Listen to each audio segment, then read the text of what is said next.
todo el mundo Cartagena le debía, todo el que compraba ahí y no le pagaron. Entonces él vivía muy orgulloso de eso.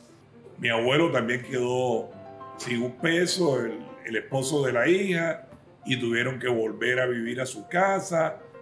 La primera casa grande de material en el pie de la popa. Una casa grande tuvo que haber sido diseñada por un arquitecto que desgraciadamente no sabemos quién fue. Esa casa era muy grande y ahí los hijos se iban acomodando hasta que él le dijo a los hijos, bueno, me quedan unas fincas allá en Córdoba, no hay plata, así que vayan, manejen esa cosa. La ruina de él era que tenía esas fincas que sus hijos, gracias a Dios, las rescataron.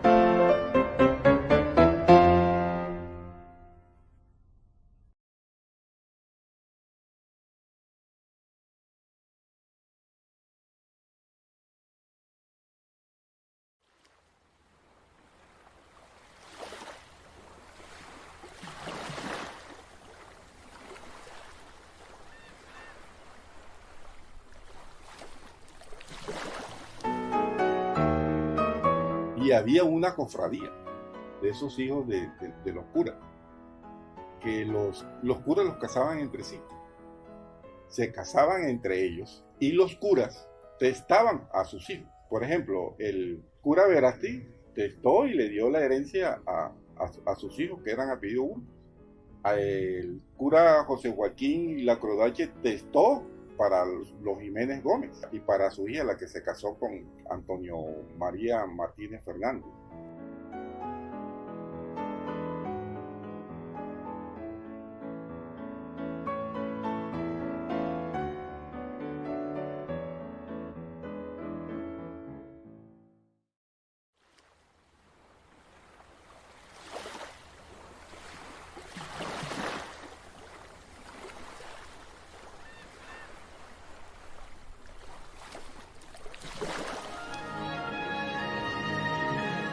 Hay registros en un libro de un señor ex Brayat, que es historiador de Montería, donde dice, el primer carro que llegó a Montería lo trajo Antonio Martínez Lora. El primer reloj de pared lo trajo Antonio Martínez Lora. El primer piano, todo. Él fue el que prácticamente llevó el progreso a Montería, que era un pueblito, no sé cuántas casas tendría. Montería sigue siendo un pueblo hasta que la nombran capital del departamento. Hoy en día es una ciudad bellísima.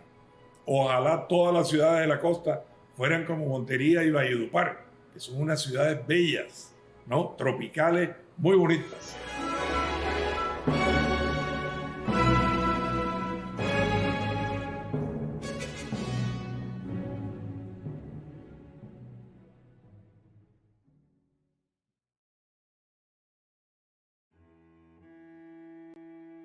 Muy buenas tardes, amigas y amigos del Caribe colombiano.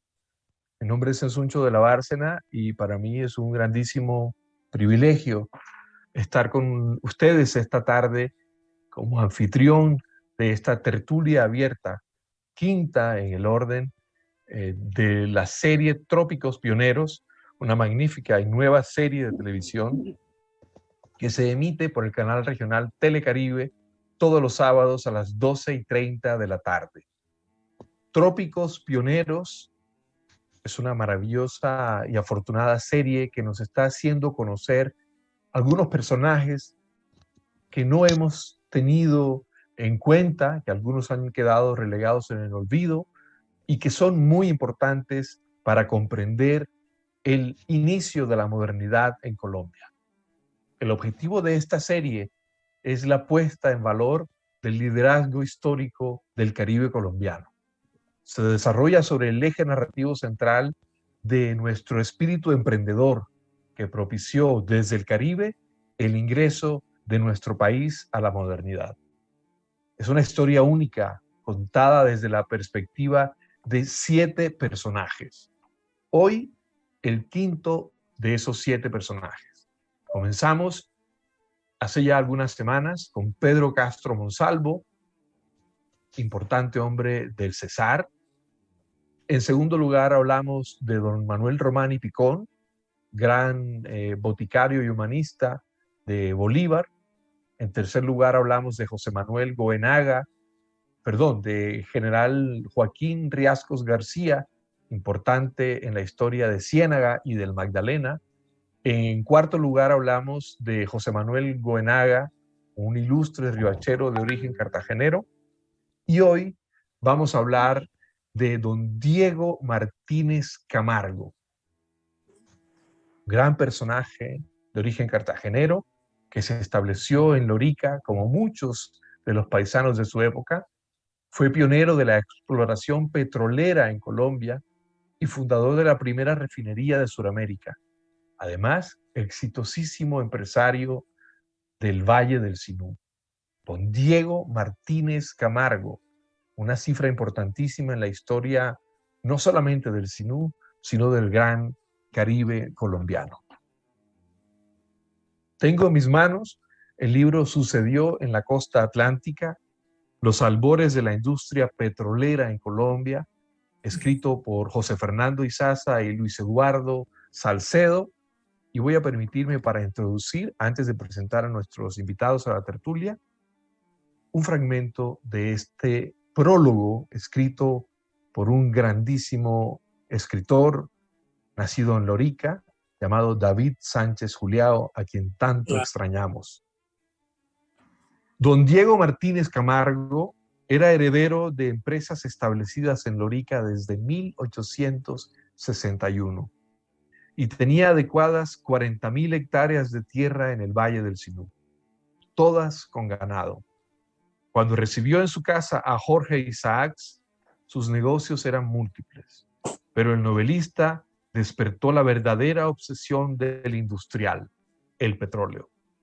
Juntos recorrieron la región para constatar la existencia de afloraciones espontáneas y verificar la de los volcanes descritos por el barón de Humboldt.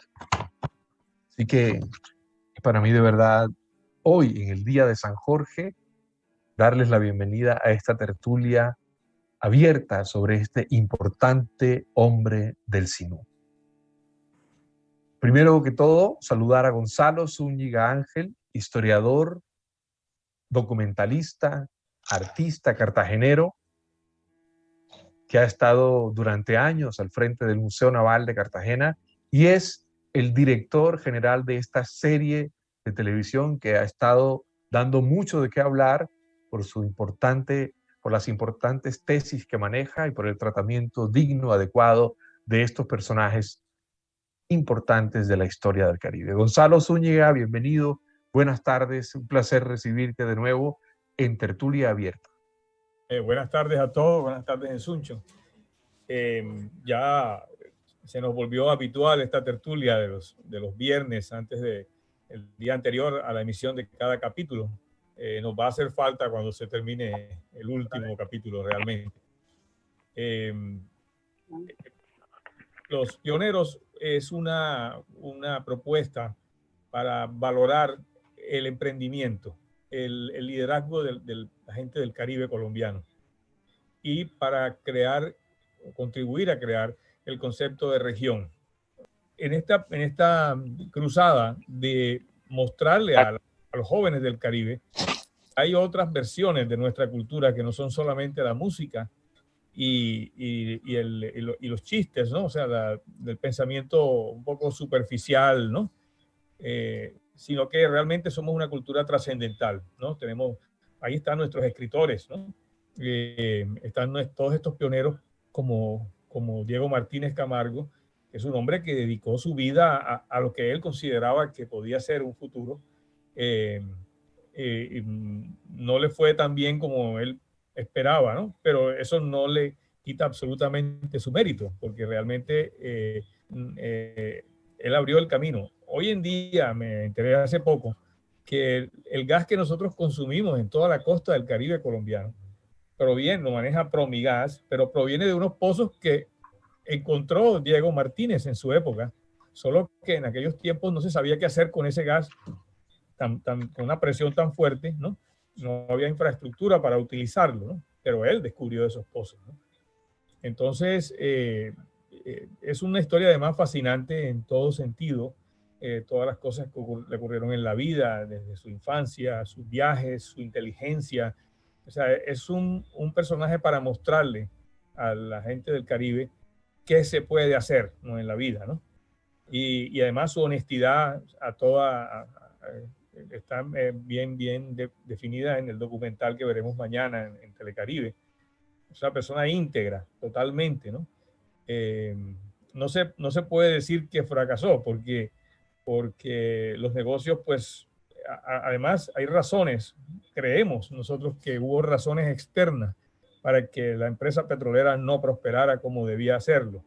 Intereses norteamericanos, favoritismos de gobierno, malas interpretaciones y escasa visión del futuro o de la importancia realmente del país por parte de los gobernantes. No fue un problema interno de mal manejo ni nada por el estilo, ¿no? Y de todas maneras, el dedicar la vida a algo que uno considera que es importante para la región, para el futuro, para sus conciudadanos, ¿no?, para su familia, es importante. Entonces, la vida de Diego Martínez Camargo, de Jerónimo Martínez, es, pienso yo, uno de los más representativos entre los pioneros que hemos estudiado, fundamentalmente.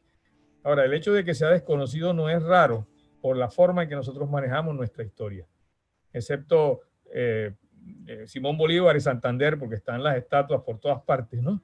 Los demás todos han quedado en el olvido, o sea, Almirante Padilla, estamos en las mismas, o sea, y vemos que prácticamente todos estos pioneros tienen el mismo común denominador de una falta de reconocimiento a nivel regional y nacional por manejo, o sea, por el no manejo de la historia, ¿no? Y por centrarse exclusivamente en los problemas de independencia y no de la creación del país. Entonces, un nuevo enfoque de la historia, una manera diferente de mostrar la historia. La historia es un libro abierto que cada generación interpreta como considera, o cada tendencia política o cada religión maneja su estilo, ¿no? El nuestro es una valoración de las personas que realmente son significativas como ejemplo de la sociedad, ¿no? No grandes batallas ni grandes políticos, porque eso, pues, están en su lugar, no nos quita nadie de ahí, ¿no? Pero Diego Martínez, pues, su antepasado, el antepasado de varios de los que están aquí presentes hoy, ¿no?, es un personaje que debía tener una parque y estatua en Lorica y en Cartagena, verdaderamente. Muy bien. Creo que ahora Sí. Dejemos que hable la gente, que hablen todos. Perfecto. Sí, ya voy a introducir. Muchas gracias, Gonzalo, por esta bienvenida que nos has hecho sobre nuestro personaje, como ya acostumbramos. Como hoy se celebra el Día del Libro, el Día del Idioma, voy a darme la tarea para introducir a nuestro próximo invitado de leer otro fragmento de este libro. Dicen Izaza y Salcedo: cuando el visitante recorre las calles de Lorica, no puede dejar de percibir por sus templos y sus magníficas y antiguas construcciones, por su puerto sobre el río Sinú, que fue también en su momento puerto marítimo de barcazas de cabotaje, por su espaciosa y barroca plaza de mercado y por sus tradicionales clubes, que Lorica tuvo un pasado cargado de prosperidad. Es fácil imaginarse que ese diseño urbano correspondió a un centro de inmensa actividad productiva y comercial. No cabe duda de que fue en su periodo dorado el epicentro económico de una región cuya influencia se extendió más allá del marco geográfico del Valle del Sinú. Y desde el Valle del Sinú se conecta a esta hora de la tarde Alexis Hatin Torralbo, historiador, genealogista de Lorica para el mundo. Alexis, buenas tardes. ¿Cuál es la importancia de Diego Martínez Camargo para Lorica, para usted como historiador de esa maravillosa ciudad de Santa Cruz? Gracias. Gracias, pariente. ¿Quiénes tus abuelos loriqueros, ¿no? También. Somos paisanos, por supuesto que sí, claro, parientes. Sí. Sí, hablar de Diego Jerónimo, pues no sería sería no comenzar a hablar con él, sino también hacer referencia a su familia, a los Martínez, a los Martínez Lora. Muy bien dijiste que a finales del siglo XVIII, a mediados del siglo XVIII, ya los Martínez Lora habían formado una empresa comercial. No solamente eran ganaderos, sino estaban haciendo industria.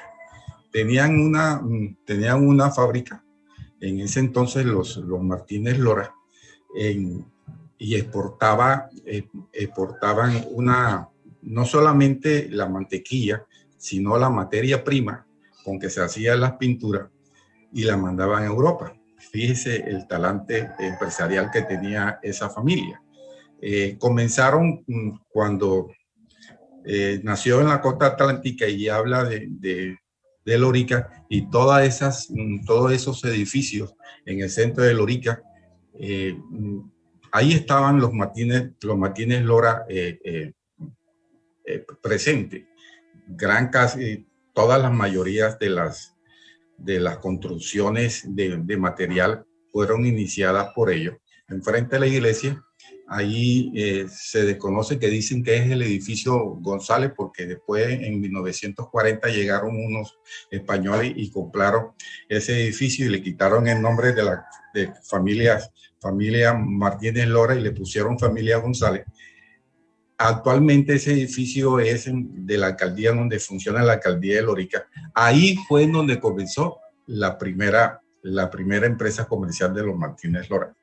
Bueno, te quiero decir de que Diego Jerónimo, hijo de un loriquero, también nació en Lorica. No nació en Cartagena.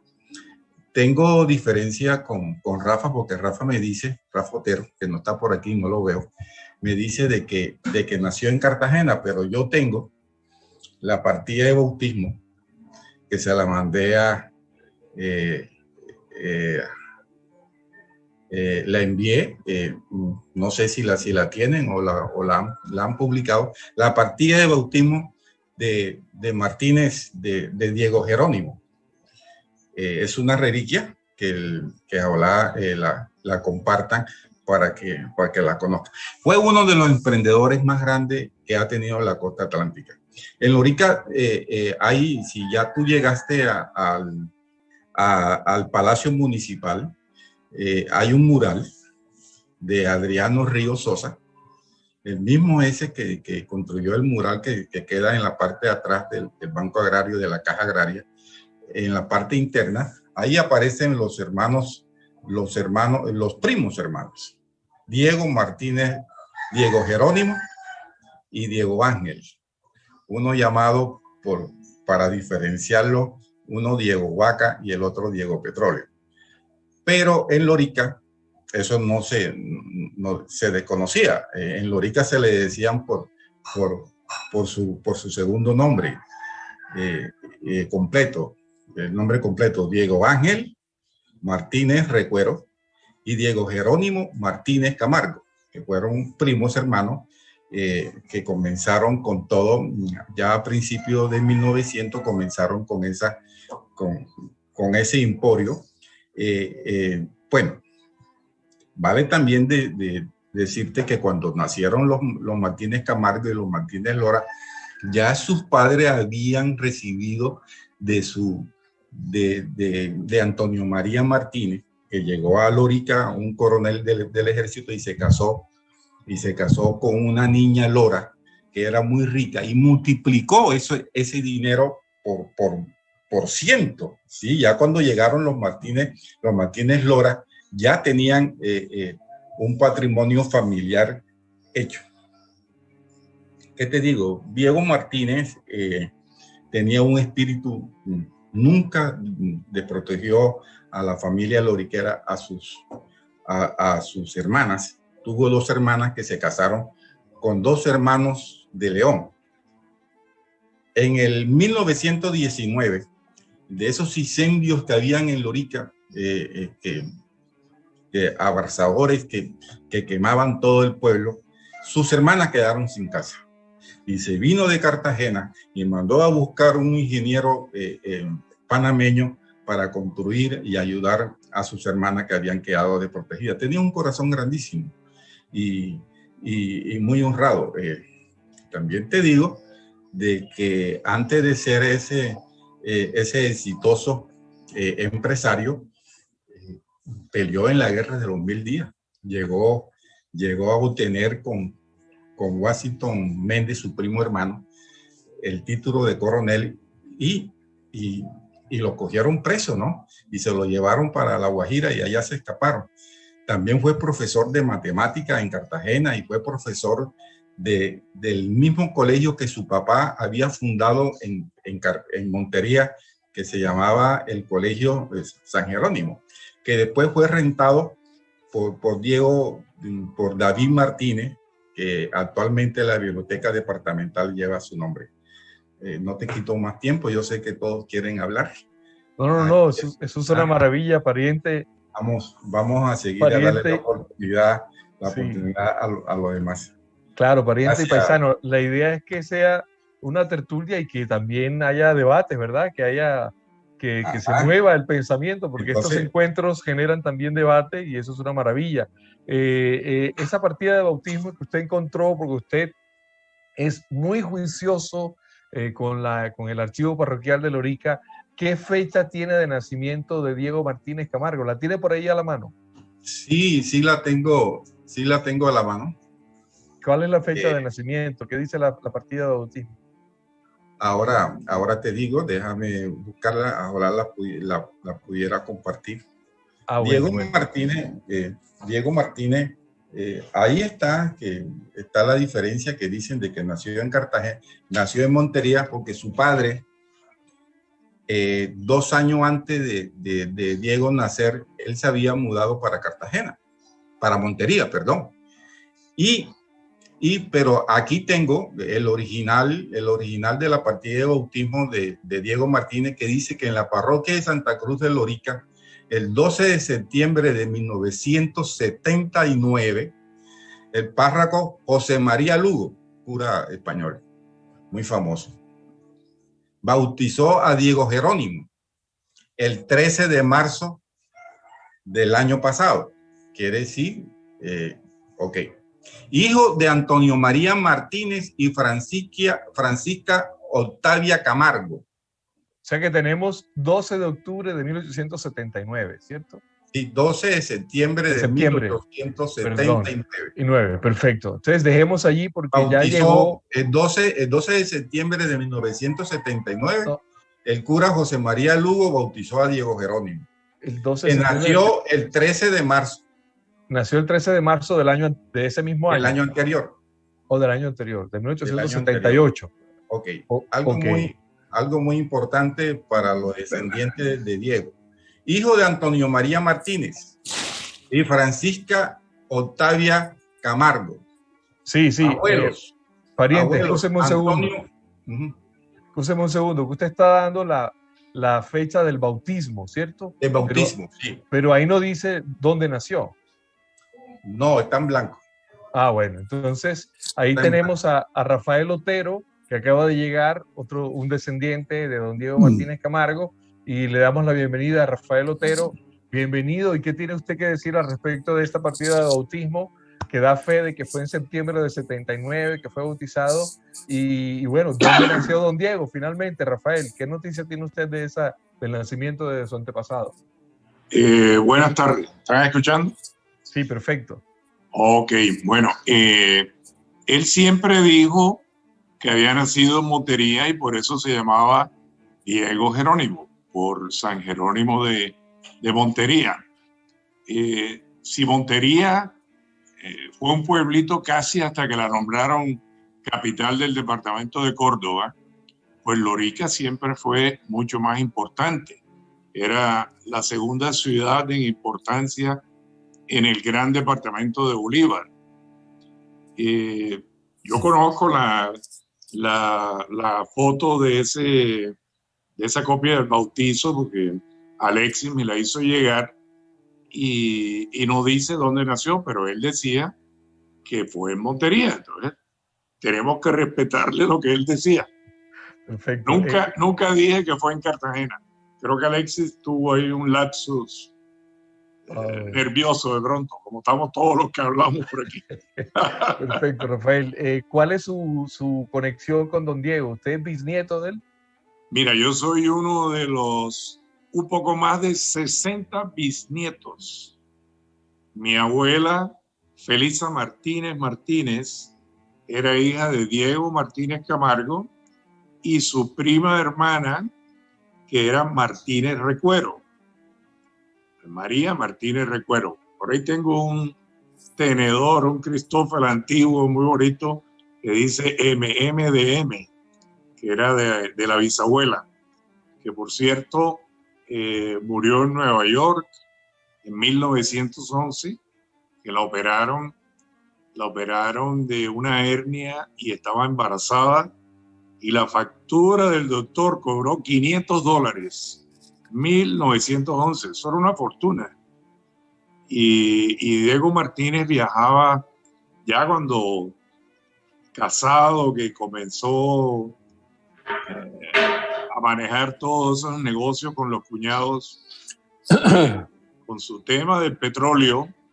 Él viajó varias veces a Estados Unidos. María Teresa Ripoll, que veo que está por aquí, yo creo que lo conoce más que nosotros. Ella investigó mucho porque el año en que yo nací, ese año él se murió. Él alcanzó a conocerme, pero ya estaba en su último año de vida, que ya no era el Papa Diego, como nosotros le decimos, que fue siempre. Ya era una persona que estaba un poco enferma, decaída. Y entonces pues no tuve la oportunidad de conocerlo físicamente, pero sí oyendo mucho en la casa todas las conversaciones. Aquí veo abajo al doctor Ramiro Martínez, que es el nieto mayor de él. Creo bueno. que Ramirito puede hablarnos porque él sí lo conoció. Qué maravilla, gracias Rafa. Y quédate por favor para seguir conversando, porque además eres uno de los personajes del documental. Vamos a darle entonces la palabra a don Ramiro Martínez, nieto mayor de don Diego Martínez Camargo. Don Ramiro, buenas tardes, bienvenido. ¿Y cuáles son los recuerdos que usted tiene de su abuelo? Don Ramiro, buenas tardes, bienvenido a la tertulia abierta sobre su abuelo Diego Martínez Camargo. ¿Qué recuerdos tiene usted de don Diego? Déjame hablar un poquito de eso. A ver, yo soy el hijo mayor de Ramiro Martínez, que era el hijo menor de Papa Diego, ¿no? Entonces, Javier Martínez, mi hermano, está también con nosotros aquí, en el Zoom. Y él sabe mucho de historia también de Papa Diego. Pero yo te puedo contar que nosotros nacimos en la casa de Papa Diego en el Pie de la Popa, en la calle Real del Pie de la Popa. Era una casona grande que había, la de los Pombos, la de Papa Diego, la de Flora Posada, y así, había varias casas grandes en esa calle Real. Ahí nacemos nosotros prácticamente, en la calle Real del Pie de la Popa, casa de mi abuelo, Diego. Y luego, pues ya nosotros después nos fuimos independizando, pero nosotros vivimos desde el año que nació, en que yo nací en el año 36 hasta el año 51 que murió Papa Diego. Nosotros tuvimos mucho contacto con él permanentemente, ¿no? ¿Qué recuerdos tiene de él? ¿Qué recuerdos del abuelo tiene usted? ¿Cómo era su trato con usted? Sí, claro. Nos sacaba a pasear al centro de Cartagena. Vamos al centro, decía uno en esa época. El centro era la calle del centro histórico, ¿no? Ahí íbamos a caminar con él. Eso me acuerdo de mucho de él. Y en la casa, pues lógicamente era el rey, el Papa Diego. Muchas gracias, don Ramiro. Ya volvemos con usted. Vamos a darle la palabra entonces a su hermano, don Javier Martínez, para que él también nos dé algo de las noticias y nos cuente un poco de la historia familiar de don Diego Martínez Camargo. Don Javier, bienvenido, buenas tardes a esta tertulia abierta. Buenas tardes, espero que me estén oyendo, ¿correcto? Perfectamente, sí. Muy bien, en primer lugar quiero agradecerles a todos ustedes organizadores de este evento. Me parece que lo han hecho con mucha generosidad y con unas miras culturales muy importantes. La conexión nuestra con nuestro abuelo, como dijo Ramiro, mi hermano, pues fue muy, muy estrecha, porque los cuatro primeros hermanos, los cuatro primeros hijos de nuestro padre y madre, nacimos todos en la casa del abuelo. Desde el año 36, que nació Ramiro, el mayor, y el último que nació ahí fue Sergio en el año 46 o 44. Convivimos con él hasta que él murió en el año 1951. Pero quiero aclarar una cosa: el mayor de los nietos de Papa Diego era el hijo de su hija Felisa Martínez de Gertz, que es la abuela de Rafael Otero. Hans Gertz Martínez era el nieto mayor. Fue capitán de la Armada Nacional, casado con Aida Porto, y tiene una muy generosa descendencia.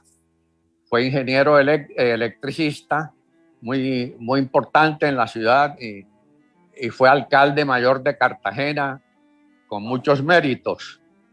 De Papa Diego puedo decir que era todo un personaje. Todos los nietos vivimos, los que lo tratamos. Rafael Otero fue bisnieto, lástima no lo pudo conocer bien, porque creo que Rafa murió ya cuando Papa Diego estaba muriendo. Pero la mamá de Rafa era su hija, su nieta Cecilia Gertz Martínez, y Cecilia convivió también allá con nosotros esa casa era muy grande, tenía 7 grandes habitaciones. Entonces, en unas épocas convivimos los Gertz Martínez y los Martínez Ibarra, nietos todos de Papa Diego. Eso lo hicimos durante un periodo de unos 5 años. Fueron los primeros años 40, del 36 al 45, por allí. Y luego se mudaban unos y entraban otros.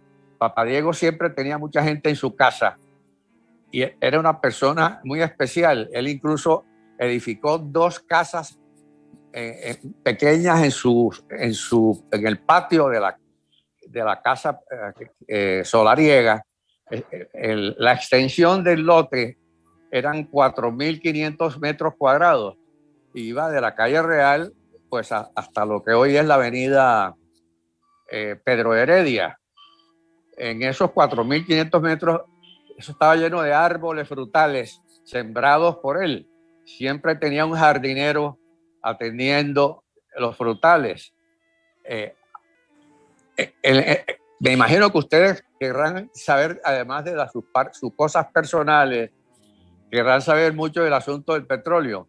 Pero yo quería también aclarar algo. Él nació en el año 1869, no 79, 69. Y murió de 52 años en 1951. Yo presencié su entierro, no pude asistir porque tenía quebrada mi pierna derecha y estaba enyesado. Pero yo tenía ya 13 años, iba a cumplir en ese momento 14. Y eso fue uno de los recuerdos más tristes, lógicamente. En ese momento estábamos viviendo enfrente de la casa de Papa Diego. Mi papá y mi mamá ya se habían mudado enfrente, pero íbamos todos los días a la casa del abuelo. Era una cosa, porque ahí habíamos pasado 8 años, los primeros 8 años de vida. Ramiro 9. Entonces, ese es el detalle que yo quería corregirle. Sí. Vivió 82 años. 82 años, o sea que nació en 82 años, exactamente. Y nació el 13 de marzo. Todos ellos nacieron en marzo. Tío Pello nació en marzo, que era el mayor de los hombres.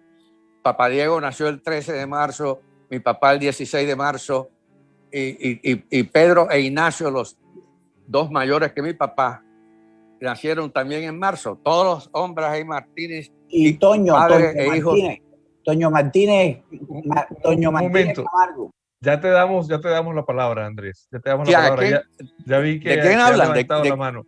¿De quién hablan? Don Javier. Don ¿De quién Javier, hablan? ¿De Sergio o de quién? Don Javier, De Toño. me gustaría hacerle una pregunta, don Javier. Sí, Usted dígame.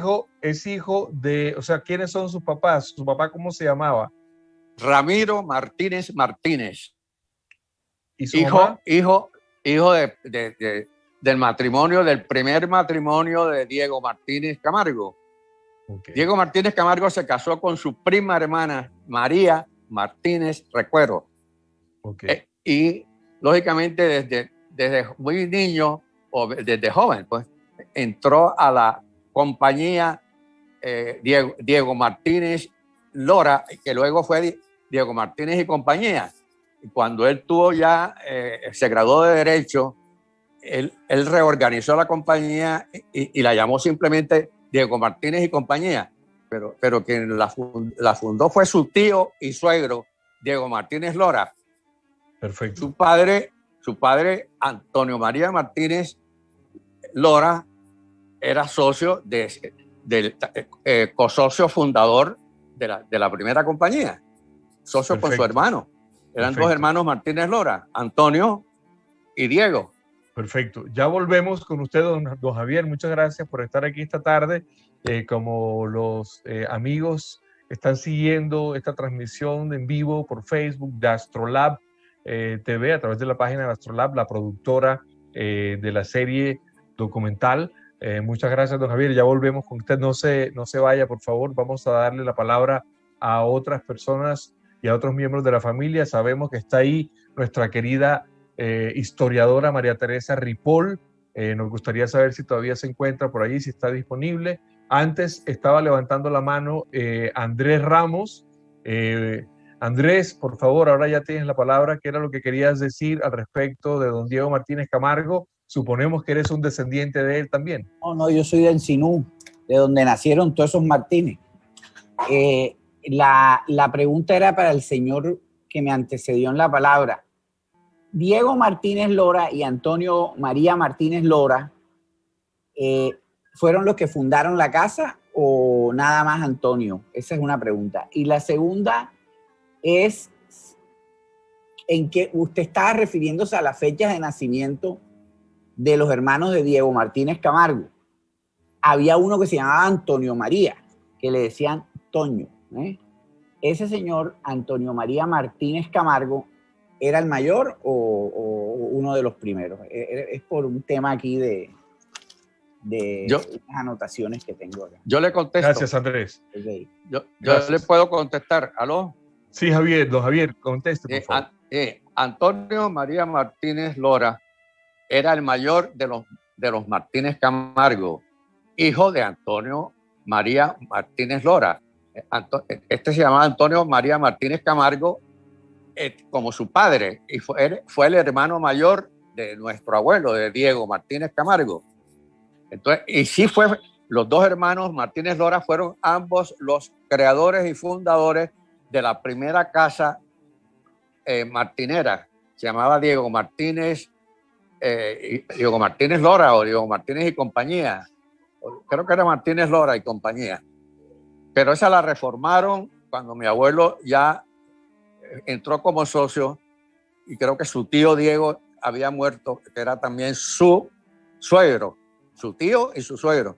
Entonces Diego, nuestro abuelo, el personaje de hoy, fue el jefe de la casa y la expandió a Cartagena, y entonces quedaron dos casas importantes, la de Cartagena y comercialmente hablando, y la casa de Lorica.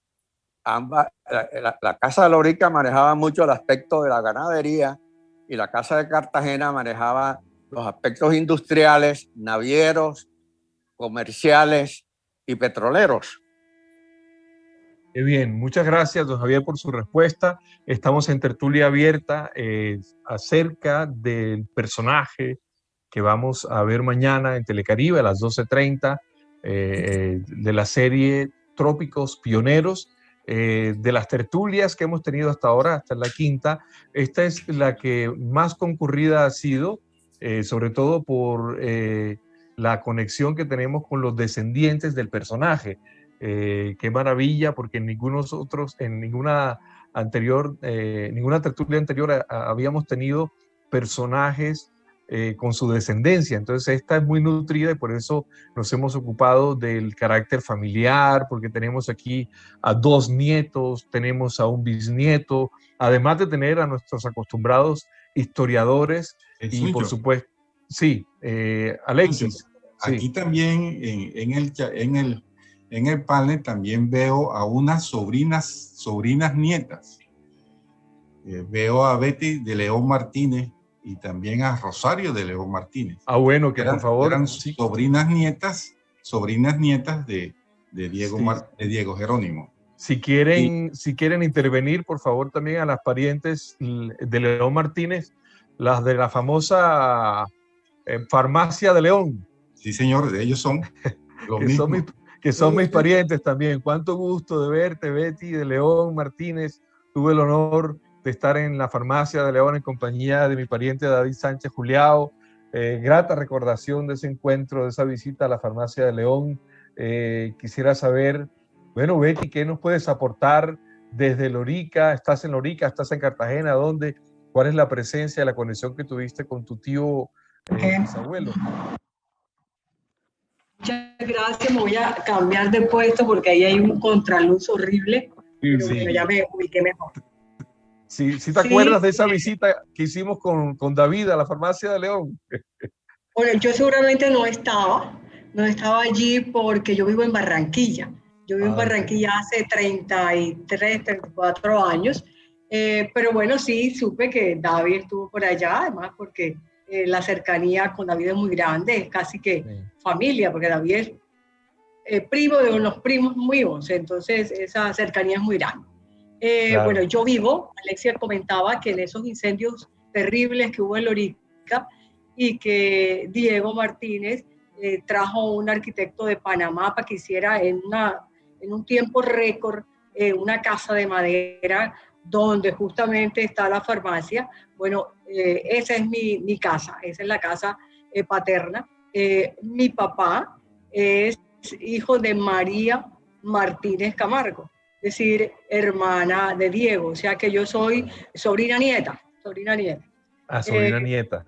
Bueno, no lo conocí a través de mi papá, el gran cariño que sentía mi papá por él. Bueno, porque era su tío, era el hermano de su mamá, entonces, y la familia siempre ha sido muy unida, entonces eso es como los recuerdos y lo que se hablaba de él, de ese espíritu tan emprendedor y que él no se amilanaba con nada. Bueno, anécdotas allí como que lo invitaban a Estados Unidos a tomar café o té con el presidente, es decir, como esas cosas que entre otras, no sé si era verdad o mentira, pero como en el imaginario de la familia lo tenemos, de que él tomaba tinto con el presidente de Estados Unidos, entonces uno pequeño como que le queda eso en la cabeza y no sabe si es verdad o mentira, pero bueno, qué bella anécdota. Betty, hay de León Martínez y también hay Martínez de León, ¿cierto? Correcto, hay también Martínez de León. Es decir, que también los Martínez de León son descendientes de don Diego. Sí. Lo que entiendo, porque bueno, yo nunca me he preocupado mucho como por la investigación, más sabe Alexis Hattin de mi familia que yo. Lamentablemente es así porque nunca lo he estudiado. Más cercano somos nosotros, que mis primos Martínez de León son descendientes, pero no tan cercanos como los de León Martínez. Bueno, vale, muchas gracias. Ramiro dirá, pero ahí veo a Ramirito, él dirá si estoy en lo cierto. Seguramente don Ramiro nos aclarará. Yo, como ya volvimos al escenario de Lorica, aunque Betty está en Barranquilla, pues es una loriquera quillera, o una loriquillera, seguramente. Voy a leer otro párrafo de este libro maravilloso, del prólogo, ¿verdad? De David. Ahora va a hablar Rafael Otero. Pero vamos a hablar de la casa. Es un párrafo dedicado a la casa. Esa casa que ya nos aclaró Alexis, que está justo al frente del mercado y que es donde hoy funciona la alcaldía de Lorica. Ese párrafo fue de David, ¿no? Dice David. El párrafo que está leyendo de Suncho, eso lo escribió David Sánchez. Sí, por supuesto. Es el prólogo del libro Sucedió en la Costa Atlántica, escrito por por David Sánchez Juliao. Era un edificio de 2 plantas, con una galería de columnas y arcos en el frente de los bajos y una magnificencia palaciega en el piso superior. Un portalón de estrecho postillo daba entrada a un zaguán de baldosas de colores frescos y acceso a una escalera de 2 tiempos, en la pared de cuyo rellano había un descomunal óleo que representaba a la Virgen del Carmen, escapulario en mano, abro comillas. Es de la primera iglesia de Lorica antes de que se quemara, cierro comillas. Me dijo un día Manolo, uno de los descendientes de don Diego.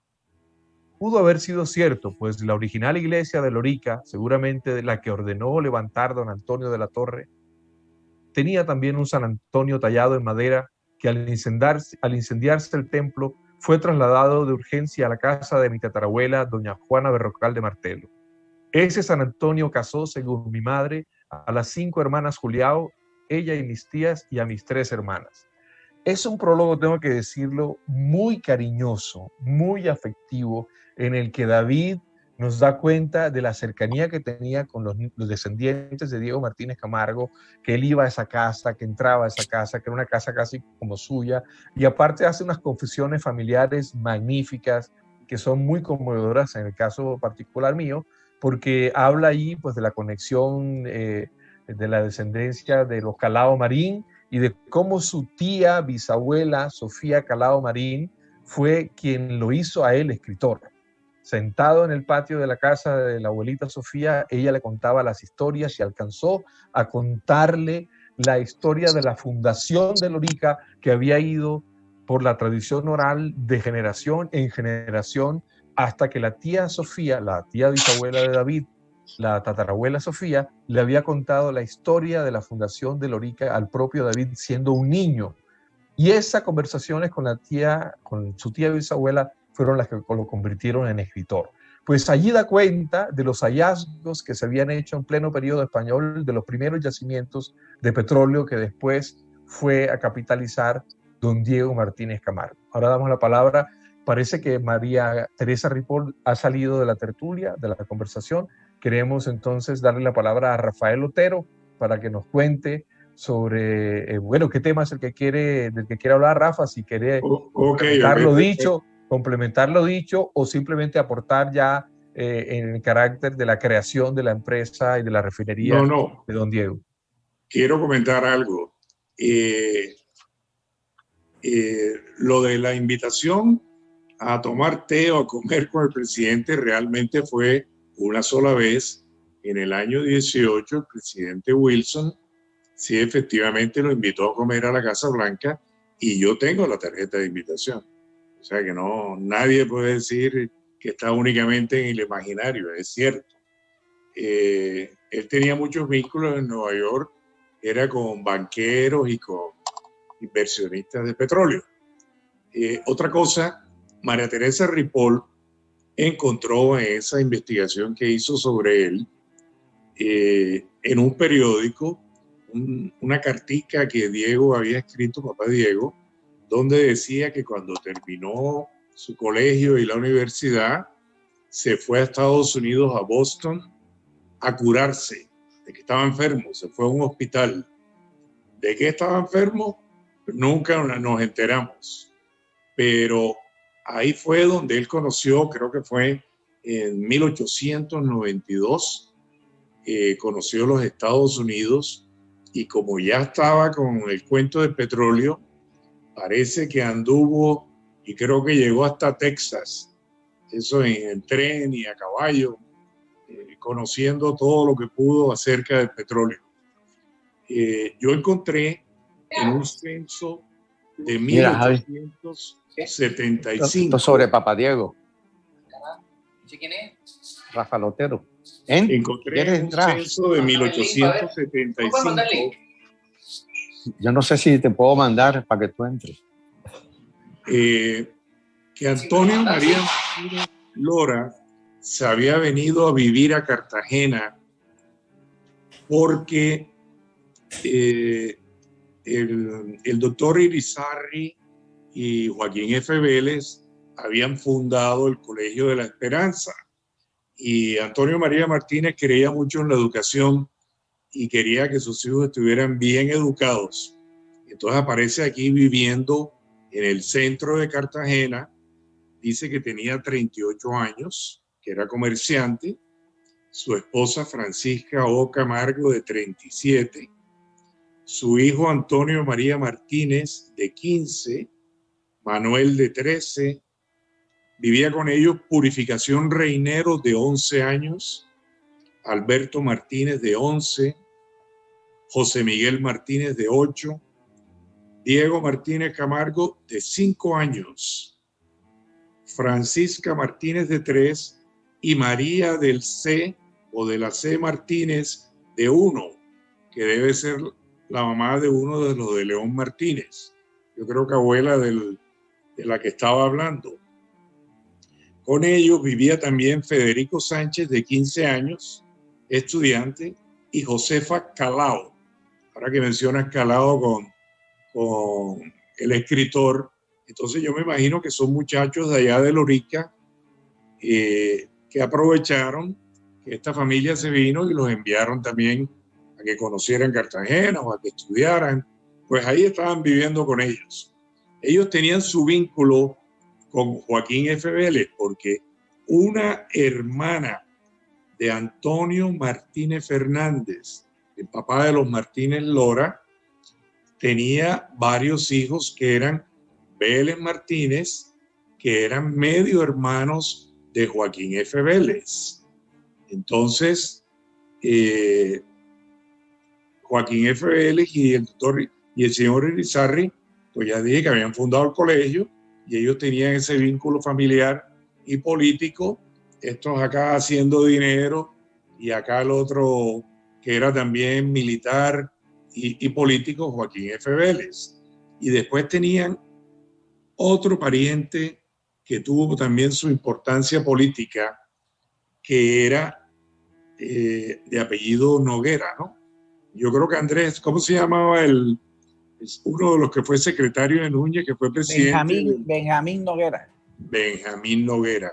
Benjamín Noguera era medio hermano de la mamá de los Martínez Recuero. ¿Ya? Entonces, tenían también ese vínculo en toda esa época de Rafael Núñez. Qué bien, muchas gracias. Si me permiten un momento. Muchas gracias, Rafael. Andrés Ramos, ¿estás desde dónde? Dijiste que estabas en el Sinú. ¿Estás dónde? ¿En Lorica o en Montería? Yo soy del Sinú y llevo el Sinú conmigo. Qué bien, pero ¿en qué ciudad estás ahora mismo? Estoy en Barranquilla. Ah, bueno, también un sinuano quillero. Es que existe una explicación a eso, y eso se llama los auges esporádicos, ¿sí? Las bonanzas esporádicas que se dieron en el periodo finisecular debido al avance de la frontera agrícola. Eso tiene una explicación, y es que la formación de élites que se van articulando, ¿cierto?, con los capitales que se producen a partir de las exportaciones, primero de madera, sin duda alguna. En 1890 estábamos en el auge todavía de la madera. La George D. Emery estaba exportando caoba, cedro. Y por el otro lado encontramos que con el avance de la frontera, Diego Martínez tuvo una preponderancia importante en Montería, porque Montería se convirtió en cabeza fundacional del avance de la frontera hacia el Alto Sinú, lo que generó, por supuesto, que los mercados en ese momento emergentes, como el mercado de hacia la construcción del canal y las guerras de independencia en Cuba, permitieron las exportaciones de ganado y con ello el dinero, ¿sí? Y con ello el auge exportador. Entonces, Diego Martínez es un hijo de eso, de lo que está sucediendo económicamente en Cartagena. Y Cartagena va más allá de las murallas por eso también, ¿eh? El puente Román debe ser un símbolo también del puerto vibrante de Cartagena con los productos del Sinú, con los ganados de la sabana, de la antigua sabana de Bolívar y de los valles del Sinú y del San Jorge.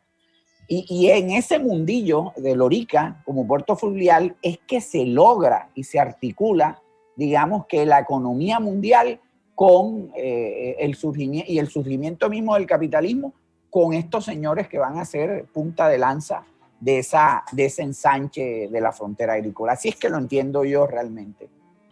Perfecto. Muchas gracias, Andrés, por esta intervención que nos ayuda a entender el contexto histórico en el cual se emerge una figura de tanta trascendencia como Martínez Camargo. Hay que decirlo que en algún momento de nuestra historia, a finales del siglo XIX, principios del XX, lo que se conoce como la Gran Sabana de Bolívar estaba prácticamente dividida en dos partes. Una le pertenecía a Martínez Camargo y la otra le pertenecía a Patrón Airiarte, que es nuestro próximo documental que pasaremos el próximo fin de semana. Entonces, por supuesto, la importancia de Diego Martínez Camargo es fundamental. Por aquí, por Facebook, parece que hay algunos comentarios, me están llegando. Amelia Martínez Saló me dice: mis tíos y papá fueron educados en Estados Unidos, Cuba e Inglaterra. De ahí un tío llamado como apodo el inglés. Diego Martínez Camargo fue mi bisabuelo. Muchas gracias por estar aquí, Amelia Martínez Saleme. Está la martinera conectada con esta tertulia abierta, eso es una maravilla. Lamentablemente se salió de la sala María Teresa Ripoll. Tratemos de volverla a conectar, por favor, porque seguro que tendrá mucho que aportar a la tertulia. De momento seguimos aquí con los presentes. Déjenme echar una pasada por Facebook para, por supuesto, saludar a los que ya están comentando desde hace un tiempo esta señal, esta transmisión que se está viendo por todo el Caribe, todo el Sinú, la Sabana, Cartagena, Barranquilla, todos integrados en esta transmisión, porque toda la descendencia de Martínez Camargo está en todo el Caribe colombiano y, por supuesto, en el exterior también. Hay hasta ahora 14 comentarios. Vamos a leerlos. Bueno, ya leímos el de Mara Amelia Martínez Saleme. Dice que sí, era la casa de mis abuelos. Esa martinera es muy grande, dice María Amelia.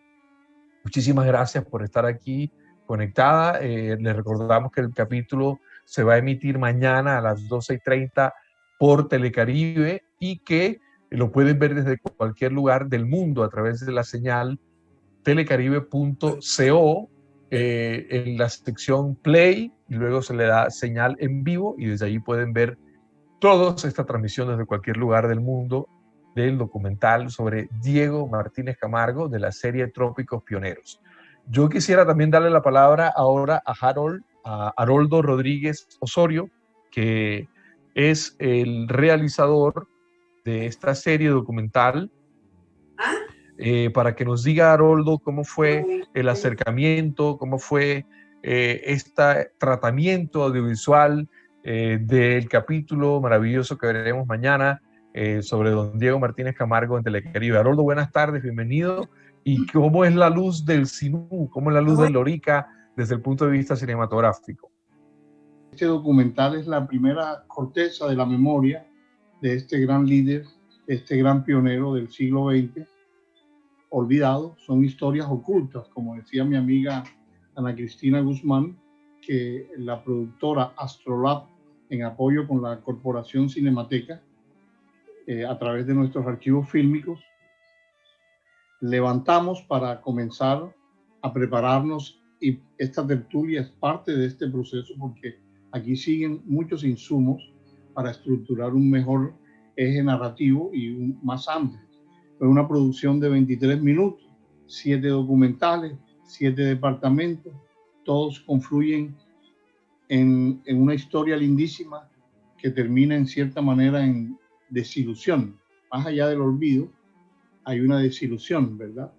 El mismo Diego Martínez habrá sentido eso, ¿verdad? En un país que maneja un centralismo exacerbado como es Bogotá, que nos ha cambiado, nos ha quitado, y yo creo que ya llegó el momento de volvernos una región fuerte, unida, para poder comenzar a mandar a nivel legislativo, a nivel presupuestal y a nivel de autonomía. La luz de Lorica es, bueno, primero Lorica tiene ese pulular de bazar árabe, ¿no? Muy familiar y cercano a Cartagena. Es muy, muy bello en ese sentido. Y uno casi con el bocachico aquí, porque tocaba comer y seguir grabando, no había tiempo. Logramos hacer con las dos unidades, que fue una buena estrategia de producción a nivel de línea de producción, poder ir cubriendo segmentos, ¿verdad? Y esa luz del mercado de Lorica es única. Ahí confluye toda una belleza de la reflexión del río, de las grandes arcadas del mercado, de las fachadas del mercado, de esa volumetría. Ahí se genera una belleza de temperatura, de color, que podríamos llamar en el cine, en la televisión, y que verdaderamente entusiasma a los productores, a los realizadores audiovisuales, que es en el caso mío como realizador audiovisual de esta. Y la belleza que produce levantar la memoria, como el joven Andrés Ramos, veo que es historiador, no lo conocía, lo he visto en la calle, pero es lo mismo para el documentalista, que va agarrando pueblo, que va descubriendo a través de la cámara, porque no hay tiempo que perder. Hicimos toda la urbe, no se pudo editar todo en el documental, pero está lo más bello de la arquitectura patrimonial, por así decirlo, de esta bello enclave en el río Sinú.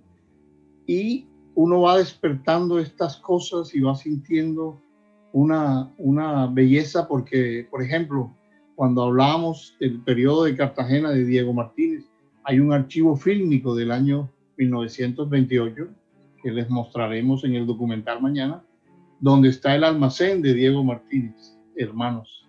Bellísimo. Entonces, eso en el documentalista produce una felicidad, como en el historiador que va cogiendo datos, se va informando de todas las fuentes.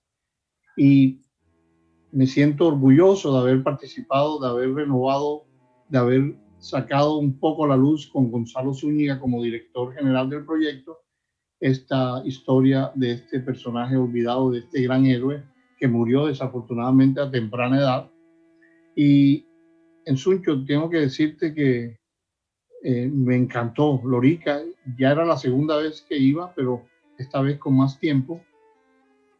Y esa arquitectura bellísima, las iglesias, la arquitectura civil, la arquitectura patrimonial, ese mercado, vuelvo y repito, es invaluable. Pero ese gran río allí me produjo. Allá hay unas escenas, no sé si servirán para más adelante, con esos reflejos que produce el río Sinú, con esos avifauna, y muy agradecido de que me comprometo, y tengo de testigo a la Martinera, de que toca urgentemente hablar con el nuevo alcalde, que es familiar y cercano a mi primo Johnny Ordoscoite, para comenzar a ir preparando los bronces para hacerle una gran estatua, por lo menos, o un gran parque, o una mezcla de los dos, para que sea un proyecto a nivel de consejo municipal, para que apruebe una partida, para que le rindan un tributo enorme. Y con el documental pensamos ir a todas las escuelas, articularnos con las secretarías de educación, para que los profesores comiencen a hacer trabajo sobre este pequeño documental, que es el inicio, repito, de toda una historia que hay atrás, que se teje con una humilde pero bella, lo que llaman pobre pero audaz, estética, y bueno, porque fue hecho a la carrera. Con más tiempo uno logra mejor, como el pintor con más tiempo logra su cuadro. Aquí no teníamos tiempo, tocaba pintar con las horas prácticamente, con una buena experiencia. Y el bocachico que nos almorzamos, delicioso, y siempre delicioso el bocatico de ese mercado de Lorica. Fabuloso el Suncho. Gracias a todos los familiares. Don Javier Martínez, que teníamos ya listo en la boca del cañón para ir a su casa a grabar, se atravesó el médico de familia y le dijo, no, cuidado, estábamos en plena pandemia, pues no hemos salido, pero era uno de los primeros testimonios y íbamos a hacer la transmisión, pero ya el tiempo apremiaba y tocó salir. Esta es una producción, repito, que se terminó de hacer, la línea de producción, mientras viajábamos, unas veces en carro, otras veces en la buena flota que es Brasilia, que no fue el patrocinador, pero tengo que aceptar que es muy delicioso viajar por Colombia. Vale, vale. Al final, don Javier, gracias por Muchas gracias, Harold. Gracias por tu intervención. Gracias por tu intervención, Harold. Ya continuamos con la tertulia. Buena esa mención que haces de la experiencia estética que es comer bocachico en el mercado de Lorica, porque lo es una experiencia sublime, estética también. Alexis Hattin, desde la Gran Santa Cruz de Lorica, ¿qué tiene que decir, querido paisano, pariente? Yo quiero ponerle un poquito más de picante a esta tertulia. Sí. Y nos vamos un poco, y se me ríe Andrés. Ya está pensando en la maldad. Bueno, vamos a echar un cuentecito de Louis Striffer, ese francés que vino al Sinú. Y cuando ya Striffer venía de bajada de los altos de Sinú, había pasado por Montería, por Pelayo, y tenía que llegar a Lorica. Ok. En ese tiempo, cuando Striffer pasaba por Lorica, unos cerros que están en las cercanías, donde hay un volcán, hizo erupción. Y tanto fue la erupción de ese barro aceitoso que llegó al río de Aguas Prietas. Y el río de Aguas Prietas precisamente desemboca ahí enfrente del mercado público en Lorica. Y Striffer vio ese barro aceitoso, que lo publica en su libro del Sinú, donde dice que estas tierras deben ser ricas en petróleo. Eso lo supo Orizaba. Y se le votó a Lorica en la casa de Diego Jerónimo. Y no solamente convenció a Diego Jerónimo, sino que se llevó en anda al general, ahí está un descendiente de Andrés Ramos, al general Burgos, ¿sí? Francisco Burgos Rubio, y a general Lora, como el general Prisciliano Cabrales.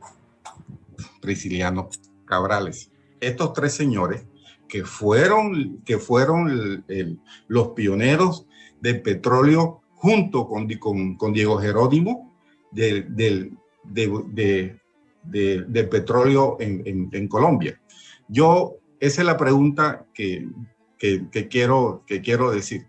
Si Diego Martínez Camargo no se hubiera metido en el embeleco ese del petróleo, que hoy por hoy le estamos haciendo ese homenaje porque fue de los pioneros del petróleo, que ese embeleco lo llevó a la muerte, ¿sí? Por su depresión, porque lo arruinó. Ahora están sacando provecho lo que él hizo. Si no se hubiera metido en ese embeleco, si hubiera seguido con sus tierras y con su ganado, porque en muy temprana edad ya Diego Jerónimo tenía más de 70,000 tierras hectáreas de tierra en el Sinú, por favor. Ese señor hubiera sido presidente.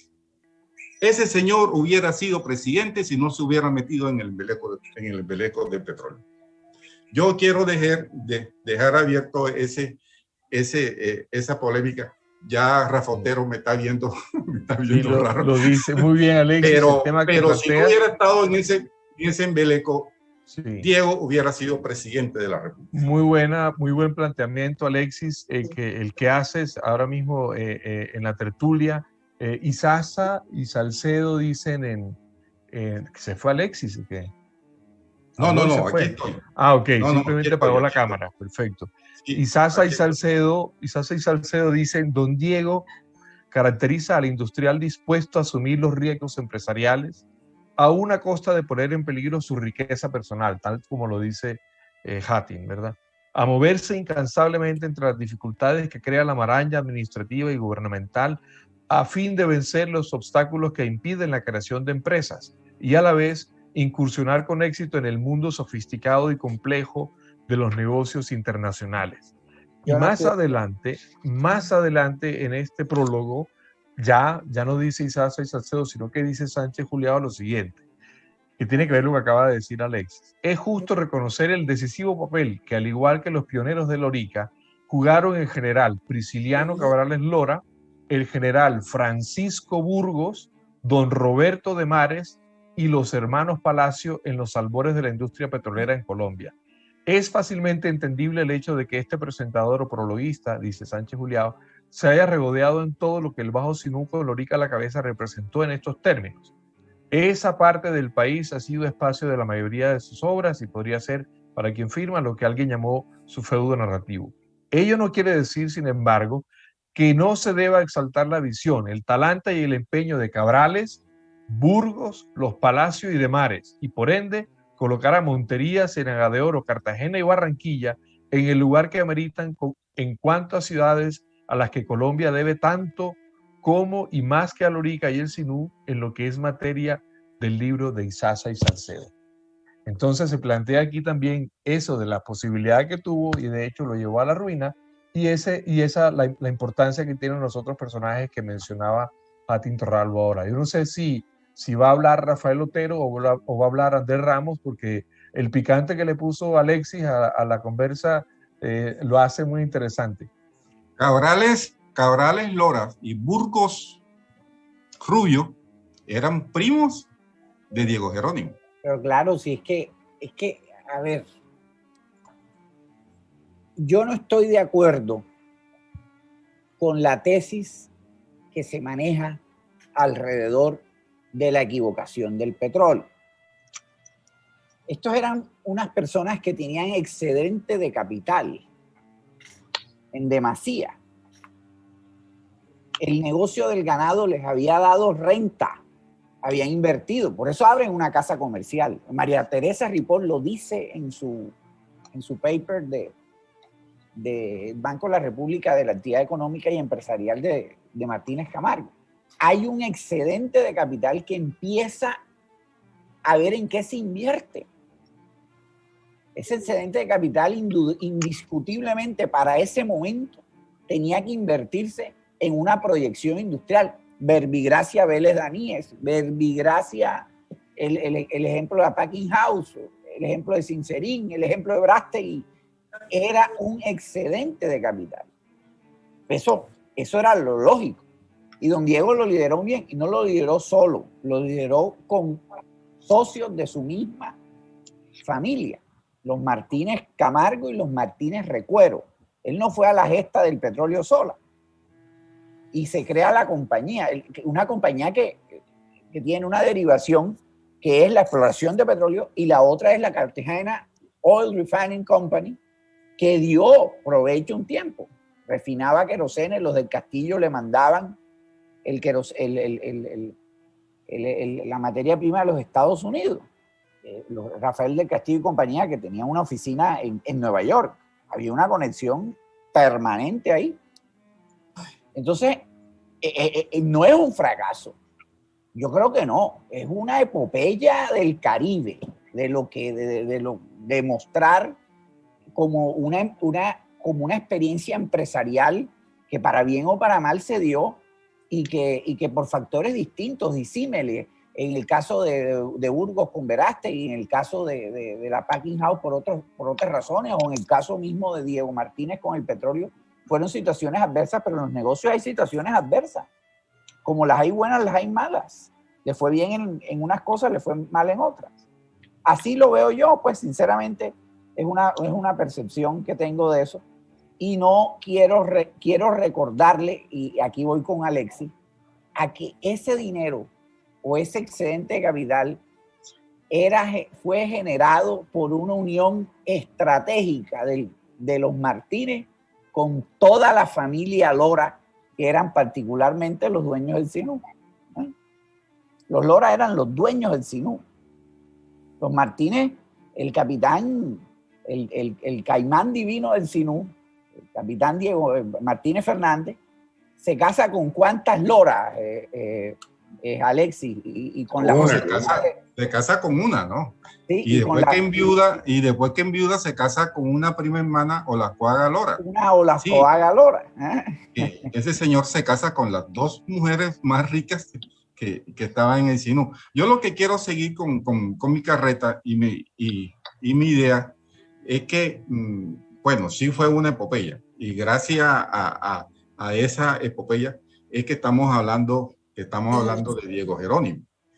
Pero Diego Jerónimo prácticamente el petróleo no lo arruinó. Sí arruinó a Prisciliano, y sí dejó en las tablas a la general Burgos Rubio, pero él no, él tenía todavía excedente de capital, pero sucede que ese señor era demasiado de orgulloso y demasiado de honrado, que cuando los primos hermanos le dijeron, mira Diego, por ti perdimos esta gran cantidad de dinero. Él dice, un momentico, por mí no lo han perdido. Cojan su plata, lo que ustedes invirtieron en la compañía, y yo se la devuelvo. Y fue así que a los Martínez Recuero le dio la hacienda más hermosa que tenía Diego Jerónimo en el Sinú, que era la Finca Maya. Andrés, la Finca Maya es la que está allá en Zipata. Donde está el muelle que Triviño. Donde está el muelle de la Peter House. Registró, sería bueno que lo metieran en el documental, la foto esa magnífica del muelle de Amaya de los Martínez. Claro, esa foto me la regaló Rafa Otero. Rafa tiene... Muéstrate, Rafa. Está que se muerde la lengua, Rafa, que hable. A ver qué es lo que dice Rafa. Ya se lo dejo todo a Rafa. Cuando Diego Martínez Recuero le reclamó por la inversión en la compañía petrolera, entonces él, como dice Alexis, orgulloso le dijo, aquí tienen todas las acciones de Diego Martínez y compañía. Váyanse ustedes con sus fincas. Los hijos no estuvieron nunca de acuerdo. O sea, eso fue un desprendimiento súper generoso. Eran muchos millones, bastante finca y mucho ganado. Bueno, Rafa, ahí sigo yo insistiendo que el petróleo no lo arruinó. No, ahí lo arruinó fue la demasiada honradez y el orgullo que él tenía para respaldar la inversión de sus primos hermanos. Si él no hubiera hecho eso, mire, teníamos un presidente. Allá vamos, Alexis. Ya has planteado esa hipótesis, nos gustaría escuchar ahora a Rafael Otero sobre esa hipótesis. Él se quedó con su almacén que lo manejaban sus dos hijos mayores en el centro de Cartagena, que cuando llegó la crisis mundial de los años 30, pues en la entrevista esa que me hicieron, que sale mañana, yo lo afirmo ahí, que la orden presidencial fue que se condonaban las deudas, y mi mamá me contaba que a ella le habían dicho que en carretilla botaban los vales a la calle, todas las facturas de los que habían comprado, porque vendían, desafortunadamente, vendían a crédito. Entonces, eso sí lo afectó mucho. Él, pues ya le quedó su casa grande de pie a popa y unas fincas allá en el Sinú que las manejaron su hijo Ignacio y su hijo Pedro Claver, que varios de ustedes allá los conocieron, a tío Nacho y tío Pello. Esas fincas eran de su papá. Entonces, yo no diría que quedó arruinado, sí quedó ilíquido. Y ellos mandaban, cada rato mandaban en las barcazas, mandaban toda la comida que venía del Sinú, como siempre pasó con Cartagena. Por eso la importancia de Lorica, porque las tierras aquí, alrededor de Cartagena, aquí no tenemos ninguna finca colonial, no hay ningún registro. Aquí no había ninguna finca que produjera nada, ni siquiera en esa zona tan bella de la loma de Matute, la loma de Turbaco. Se sembraba algo, hasta café sembraron cuando vino Humboldt, pero no producía comida. La comida siempre llegó a Cartagena por la bahía de Barbacoas, que venía de Lorica, del río Sinú. Qué maravilla y qué buena esa aseveración, porque es muy cierta, ¿verdad? Gonzalo Zúñiga, me gustaría que intervinieras. Yo no sé con qué tema vas a intervenir, pero también que en algún momento de tu intervención nos hablaras de lo que ocurrió en 1923 con la Cartagena Oil Refining. Bueno, lo que hablaba Rafa de la dependencia de Cartagena de los cultivos de toda la producción agropecuaria del Sinú. Recuerden las viejas fotos del mercado público de Cartagena, que es un mercado bastante interesante, porque tiene una fachada a tierra de compradores y los camiones, a cambio de camiones llegan canoas, ¿no? Cientos de canoas de vela provenientes en su mayoría del Sinú, ¿no? Y bueno, y más abajo de Panamá, pero básicamente del Sinú, ¿no? Entonces esa comunicación siempre existió y vemos, por ejemplo, que cuando la independencia de Cartagena, la primera acción que acomete la Junta de Gobierno es ir a liberar la bahía de Cispatá, porque si no, no van a tener comida, ¿no? O sea, fue una relación permanente, ¿no? De Sinú, y todavía lo es, ¿no? O sea, eso sigue ahora por tierra, basta ir a esa carretera en las mañanas a ver cómo vienen los camiones, ¿no?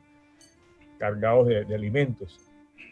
Lo otro que hablaban de que Diego Martínez pudo haber sido presidente, así como fue profesor de 5 materias a los 17 años, ¿no?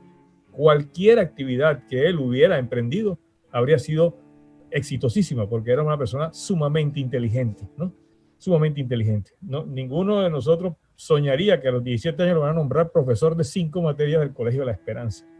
Era realmente una persona asombrosamente inteligente. Y por lo asombrosamente inteligente se metió en el negocio del petróleo. No fue porque Jorge Isaac le envenenó la cabeza. Su viaje a Boston fue definitivo, porque es que lo que pasa es que nosotros en esta época estábamos naciendo como nación. O sea, esta producción agropecuaria es la misma de la colonia, era una sucesión de acontecimientos que venía de la colonia, no había cambios, ¿no? Y decía en ese sentido, digamos, de las ferrocarril, ¿no? Carbón, o sea, ahí es donde estaba el mundo. Y él simplemente trajo acá la realidad, ¿no? Como hablar hoy de telecomunicaciones o de internet, o sea, era lo último del momento. Y él se metió con su inteligencia en eso. Ahora, que no haya tenido éxito, yo creo personalmente, después de haber estudiado el tema y estar, pues no tengo no es pues una larga experiencia en el tema, pero a todas luces sale que su no éxito, no fracaso, digamos, dependió más que todo de decisiones gubernamentales, más que de su propia gestión. O sea, la refinería la quebró el gobierno para beneficiar a los norteamericanos. Los mismos, el sistema norteamericano en Latinoamérica siempre ha sido el mismo, ¿no? De monopolio, de manejar directamente con el gobierno, ¿no? Y ellos, la Standard Oil, en un momento apoyó a Diego Martínez Camargo porque creyó también en él, ¿no? Por eso lo recibía el presidente de Estados Unidos, ¿no? Porque era una persona en la que ellos creían, ¿no? Ahora, cuando después de la Primera Guerra empieza ya en firme la explotación de petróleo en Colombia, ellos deciden tomar parte por una sección de esa explotación y cerrar las demás para que no le hagan competencia, ¿no? O sea, eso está Marco Fidel Suárez. Si ustedes estudian Marco Fidel Suárez van a ver la situación, ¿no? Eso más que todo fueron situaciones estructurales del país las que no le permitieron a él seguir, ¿no? Y bueno, y los hombres de negocios son así, o sea, el emprendedor no es el que recibe una herencia y la mantiene, sino el que arriesga, ¿no? Y eso es lo bonito que hay que aprender. O sea, lo que tienen que saber los jóvenes, por eso nos interesa tanto Diego Martínez, es porque fue el que arriesgó todo, ¿no? Y además fue honesto, ¿no? O sea, excesivamente, podríamos decirlo, pero honestidad y riesgo es lo que necesitamos aquí, con toda seguridad, ¿no? Qué bien, muchas gracias por poner el acento allí, Gonzalo. Los grandes hombres de negocios siempre han sido justamente gente visionaria que se arriesga su capital en nuevos proyectos. Así que Diego Martínez es un ejemplo de ello. Me gustaría que don Javier, su nieto, nos hablara algo sobre si él alcanzó a dimensionar la grandeza del empresario, de su abuelo, como un hombre generador de riqueza. ¿Qué sensación, qué impresión tiene para usted, don Javier, todo esto que estamos hablando sobre su abuelo? Pues claro que sí. Primero quiero aclararles una cosa. La refinería no quebró. La Cartagena Oil Refining Company cesó en funciones por recomendación de su presidente, que en ese momento era Diego, y de la junta directiva, cuando se enteraron de que los americanos pues habían hecho ya negocios a través del gobierno colombiano para poner la refinería de Barranca en el año 22 o 23, pero desde el año 1908, que fue fundada, hasta esa fecha la refinería dio dinero y repartieron muy buenas utilidades, y cuando se liquidó con los activos y con un patrimonio suficiente pues para devolverles a los accionistas. Puede decirse que los americanos con la política del gobierno colombiano acabaron con la refinería, pero no la quebraron en el sentido de que los accionistas perdieron dinero. Bueno, ese es un punto. Ahora, sobre la pregunta que me hacen, que si nosotros captábamos la personalidad del abuelo, claro que sí. Nuestro abuelo recibía, habían unos detalles que nosotros al principio no entendíamos, pero que nos dábamos cuenta de que el viejo Diego era una personalidad. Todos los días a las 9 de la mañana, él estaba muy bien vestido ya con su saco, etcétera, esperando la visita de don Julio Martelo, que era el secretario prácticamente vitalicio de la compañía de petróleos, de la compañía de petróleos de ellos, ¿no? Y diariamente la conversación la hacían en una forma, digamos, familiar, pero ceremoniosa, en el sentido de que don Julio llegaba y gritaba en la puerta, ya pues no tenía llave en ese momento, y él abría la puerta y con voz alta decía: doctor Camargo. Entonces mi abuelo salía de atrás de la zona privada y llegaba a la sala donde estaba don Julio. Y allí ellos dos se quedaban solos en ese salón muy grande, conversando y planeando las actividades que tenían que hacer para que la compañía de petróleo siguiera contratando la perforación, porque la compañía vivió, yo fui su gerente, yo fui uno de los últimos gerentes de esa compañía, le recibí la gerencia a Hans Gertz Martínez, mi primo, y la última experiencia de trabajo que tuvo la compañía explotadora de petróleo fue en el año 1967, con la Phillips Petroleum Company. Perforaron, la Phillips hizo un contrato con la compañía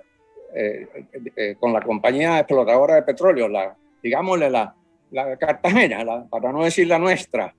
Y en ese contrato perforaron un pozo que se llama Arboletes X1.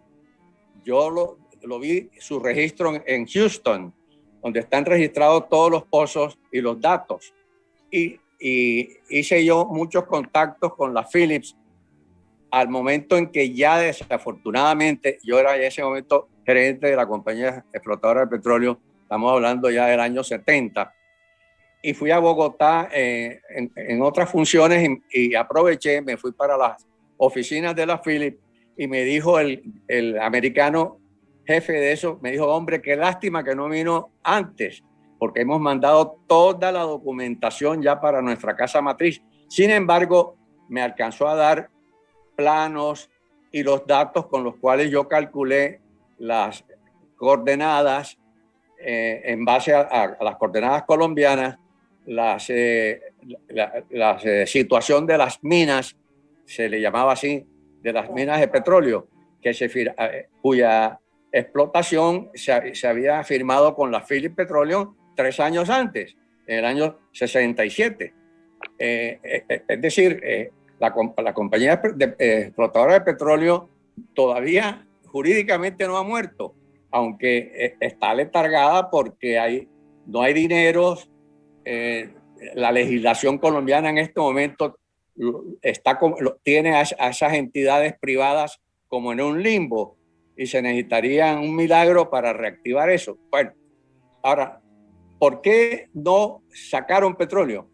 Porque ellos, la compañía, desde el año 15 que comenzó a perforar y a celebrar contratos, se celebraron muchos contratos bajo la administración del abuelo Diego y posteriormente, pues no salió petróleo en cantidades comerciales. Entonces, por eso no hubo riqueza de esa compañía, la explotadora, porque repito, la refinería sí simplemente importaba el crudo, refinaba aquí en el limbo, vendía para todo el país, hasta Pasto llegaban las ventas y siempre dio rendimientos. Bueno, la personalidad del viejo Diego era una cosa tremenda. Mi papá y sus hermanos mayores lo querían muchísimo, pero le tenían un respeto, yo diría, reverencial. No se atrevían, por ejemplo, a fumar delante de él, a pesar de que eran ya unos señores grandes. Pero yo nunca lo vi maltratar a nadie, todo lo contrario. Pero sí daba muestra de un carácter, de una firmeza tremenda. Hay muchas anécdotas. Perfecto. Rafael Otero las conoce, que no es el momento de reproducirlas. Pero yo creo que es más grande su grandeza de corazón y su humanismo, y como ustedes recalcaron, su cultura, que su afán de riqueza, a pesar de que era muy activo en el manejo empresarial. Vale, muchas gracias, don Javier, por su intervención. Entonces vamos con Rafael Otero, que tengo entendido que es el actual gerente de la compañía de la cual estaba hablando Javier Martínez. ¿Cómo es esto? ¿De qué compañía estamos hablando, Rafael? Y si, bueno, es una compañía ya centenaria, ¿cierto? Háblenos sobre cómo es gerenciar la compañía en el siglo XXI, en el año 2021. Bueno, mira, yo le recibí la gerencia a Javier, pero, o sea, no se ha hecho nada porque ahí no hay nada que hacer, fuera de conservar los libros, mantenerla viva, pagando en la Cámara de Comercio, que la compañía no se muera, pero resulta que en el año 69, en el Senado, los senadores hicieron unas leyes para que todos los que eran propietarios del subsuelo perdieran esos derechos. O sea, ellos consideran que eso no debe ser de nadie, sino del Estado.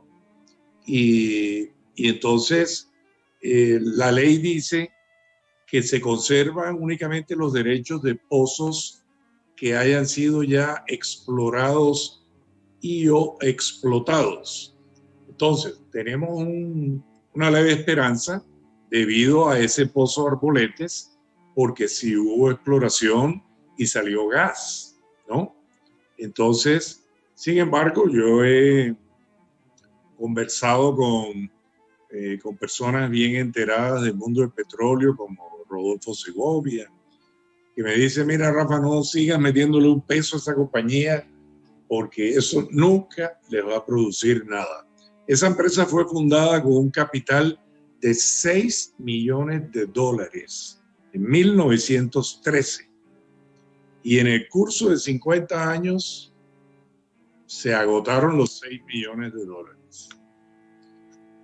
Posteriormente fue renovada, creo que Javier fue el encargado de renovarla por otros 50 más o 30, no recuerdo en este momento. Y entonces la compañía, como dijo Javier, ahí está en el limbo, ¿no?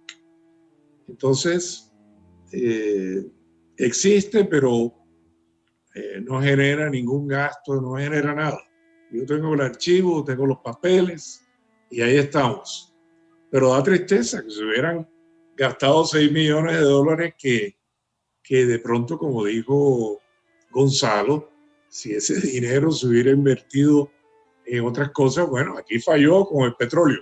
Pero yo creo que todo esto del petróleo también tuvo que ver con la situación de Panamá. O sea, los americanos se cogieron Panamá y debido a que el gobierno en Colombia no le paraba bola a la costa y menos a los panameños que estaban más lejos, están más lejos. Entonces, los americanos firmaron un contrato con Panamá similar al que le habían propuesto a Colombia, que la gente en Colombia, en Bogotá, no quisieron firmarlo. Entonces él estuvo también, yo tengo por ahí documentos de él estuvo muy interesado en ver si se podía rescatar Panamá, pero eso sí, eran tiros al aire. Ya eso era un país totalmente independiente y era preferible ser pues cabeza de ratón y no cola de león. Entonces, los americanos, aunque nunca se rompieron las relaciones, sí se deterioraron las relaciones con Estados Unidos y Colombia no reconocía a Panamá tampoco como Estado. Vetaron a Cartagena por insalubre y era una ciudad verdaderamente insalubre, rodeada por murallas y todo ese sector que tumbaron realmente era asqueroso, era una porquería. Era el sector de carnicería. Del lado atrás tenían un caño que iba desde la Puerta del Reloj hasta allá donde ahora mismo está, hasta el puente de Chambacú. Entonces la ciudad estaba en un estado de mucha enfermedad. Y los americanos, al hacer el canal en el 14, dijeron que ningún barco que hubiera pisado Cartagena, que hubiera estado en Cartagena, podía llegar a Colón. Entonces, pues aquí nos dimos cuenta después que los antioqueños vendieron Panamá, porque les mandaron 25 millones de dólares y esa plata la utilizaron para hacer ferrocarriles en el interior y aquí a la costa no nos dieron nada. Y si nos dieron pura pichurria. Entonces, ¿qué pasó? Vendieron Panamá. Nos siguen dando pichurria. Ah, bueno, magnífico. Bueno, muchas gracias, Rafael Otero. Gracias, Haroldo. Vamos a ir cerrando porque ya deberíamos ir concluyendo la tertulia por compromisos que ya han sido previamente adquiridos. No sé si, Andrés, ibas a decir algo para luego ya entrar con el tema final. Quería hacer una observación a lo que dijo Gonzalo. Yo estoy de acuerdo, Gonzalo. La figura del entrepreneur que cala en la teoría de Chandler encaja perfectamente en Diego Martínez, sin duda alguna. Pero en algo en que yo no estoy de todo convencido es que don Diego no haya intentado. Yo creo que don Diego intentó el tema de cambiar las políticas desde su posición política como republicano, porque es que don Diego no era propiamente seguidor ni de Marco Fidel, sino de una nueva corriente política que se estaba dando en el Partido Conservador, que tenía unos horizontes muy parecidos a la de John Inglaterra, como lo hicieron en su momento Lord Randolph Churchill. En fin, una nueva concepción de lo que vendría a ser después el republicanismo como seguidor de Carlos R. Restrepo. Entonces, esa posición de don Diego yo creo que también fue determinante para no ser después tenida en cuenta. Y yo creo que sí lo intentó desde el punto de vista para hacer los cambios de la política, desde la política. En ese momento, la costa, a ver, no es el momento de hoy, es el momento de no había entrado el siglo XX, no había arrancado formalmente el siglo XX como lo sostiene Meisel después en el texto de por qué el Caribe colombiano perdió el siglo XX. Estábamos comenzando el siglo XX y yo creo que teníamos una posición política distinta. Una posición política que obviamente se vino a debilitar por la salida de Panamá, pero también teníamos una capacidad política que se vio reflejada después en la Liga Costeña. En la Liga Costeña, aunque no hayamos tenido mucha influencia, logramos, digámoslo así, pararnos en algunos aspectos. Precisamente el presidente era Marco Fidel Suárez, pararnos de frente con ese mundillo andino que se nos vino encima. Nos vino encima. Bueno, gracias Andrés por tu intervención. Vamos a saludar a las personas que han estado acompañándonos. Antonio de León Martínez dice en sintonía presente. Jorge Luis Arroyo Pérez desde San Andrés de Sotavento. María Amelia Martínez Saleme. Nancy Martínez Saleme, orgullosa de ser descendiente de los Martínez. El actual embajador de Colombia en Panamá es descendiente también, nos dice Antonio de León Martínez. Maramelia también interviene aquí en el chat, mucho. Maramelia nos dice que se pueden comunicar con la Prince Martínez y le dará buena información. María Amelia Martínez Saleme y Nancy han estado muy activas y un gran abrazo para ellas dos por estar pendientes y comentando desde nuestro Facebook esta tertulia abierta que ya va llegando a su final, no sin antes decir que Lorica siempre ha sido una ciudad abierta al mundo. Es una ciudad, digamos, que generó un pensamiento universal, que se afincaron allí familias muy ilustres en contacto con el mundo, gente que estudiaba en Europa, que era tradicional entre las familias de Lorica educar a sus hijos en Europa y por supuesto el contacto con Cartagena. ¿Qué nos puede decir Alexis ya como para cerrar sobre la importancia de Lorica en términos de la generación de un pensamiento universal en nuestra Caribe colombiano? Lorica era la conexión del mundo, Lorica, Cartagena y Europa. Lorica, a pesar de su condición geográfica, y era la abastecedora de alimentos, no solamente de Cartagena, sino de Barranquilla y Panamá. Logró su importancia y muchas familias cartageneras se radicaron en Lorica, quizás le dieron esa importancia, ¿no? Estratégicamente, Lorica no era puerto marítimo, pero estaba muy cerca, pero tenía la confluencia del río Sinú y del río de Aguas Prietas. Se comunicaba con Montería y con todo Córdoba, y el río de Aguas Prietas se comunicaba con la Sabana. Estratégicamente, su nombre lo dice en el antiguo español, que Lorica era una fortaleza. Eso es lo que significa Lorica. Y las familias, tanto nativas como nativas y cartageneras, que llegaron a formar todo el Sinú. Aunque Falborda dice en su libro La historia doble de la costa, dice de que Lorica recibió en el año de 1700 la primera inmigración sefardíes, que fueron 50 familias que llegaron con Francisca Batista y formaron a Lorica. Solamente no fue una inmigración siro-libanesa, que antes Lorica fue judía. Eso lo dice Falborda y todavía eso está en discusión. Bueno, para cerrar te digo que Lorica sigue siendo Lorica y Andrés se molesta cuando yo digo que todo empezó por Lorica. Gracias, Isuncho. Pero Muchas gracias. Yo soy loriquero. Ah, sí, tienen tus abuelos loriqueros. Loriquero, a este punto de la conversación tenemos que decir, y es una verdad entre todos aquí somos loriqueros. Todos, por lo menos los que hemos participado de esta Por tertulia. eso dije lo de familiar y cercana.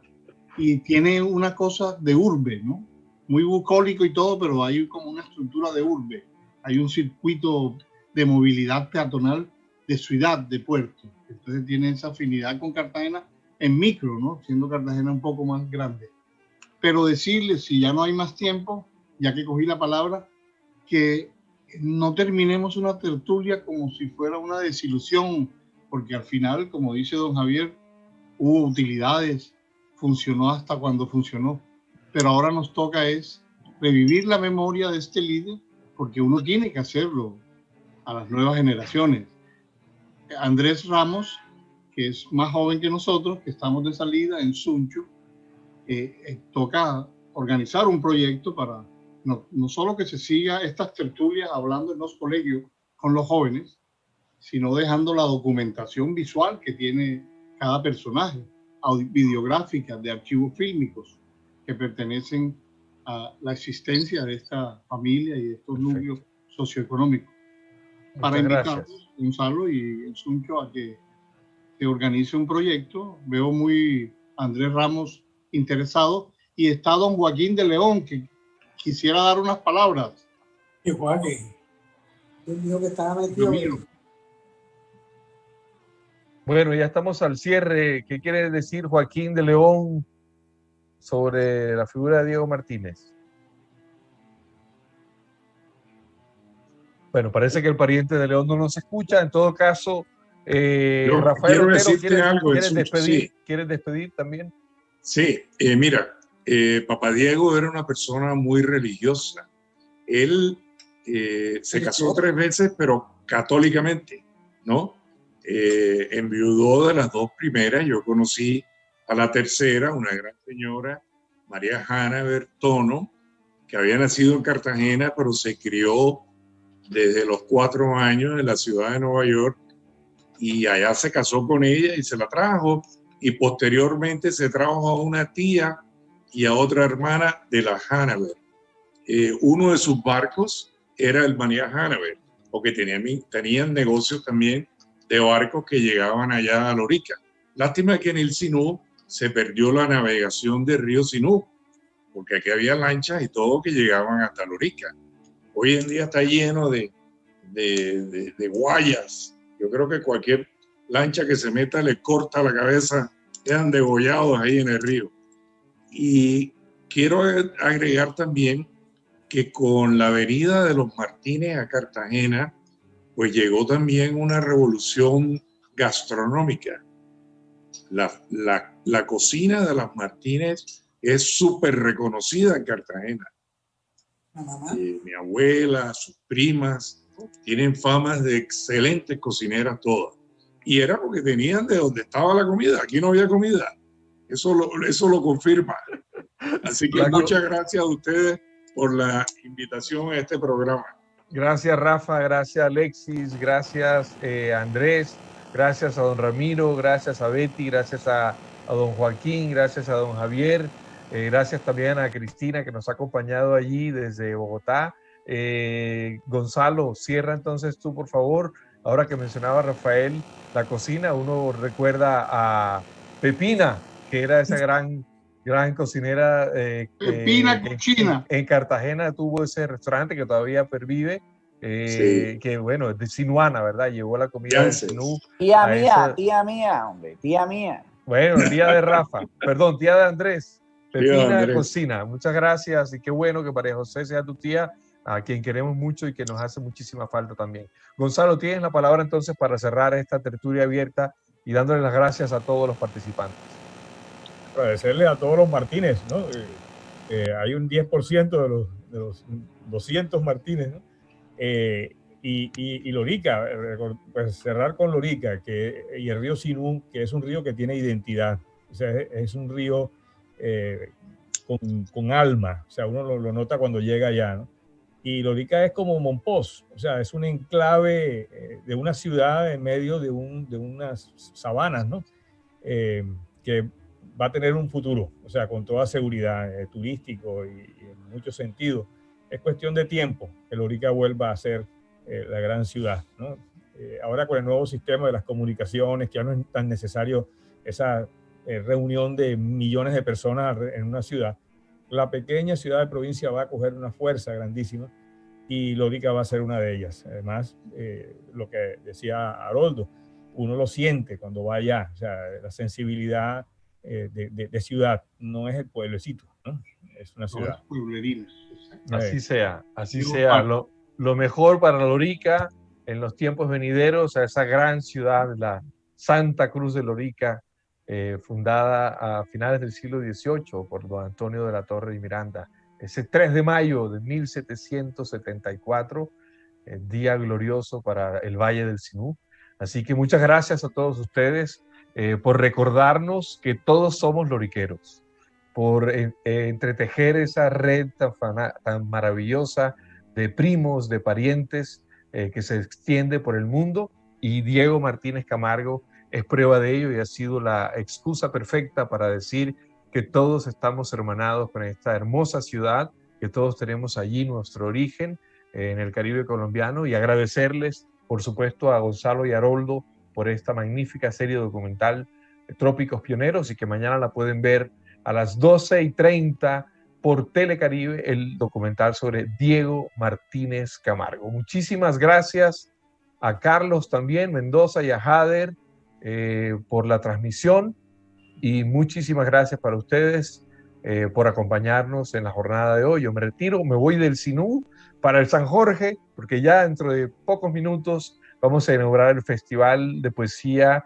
San Marcos del Caribe, allí en la Perla del San Jorge. Muchísimas gracias y hasta el próximo viernes, que hablaremos de don Julián Patrón Airiarte.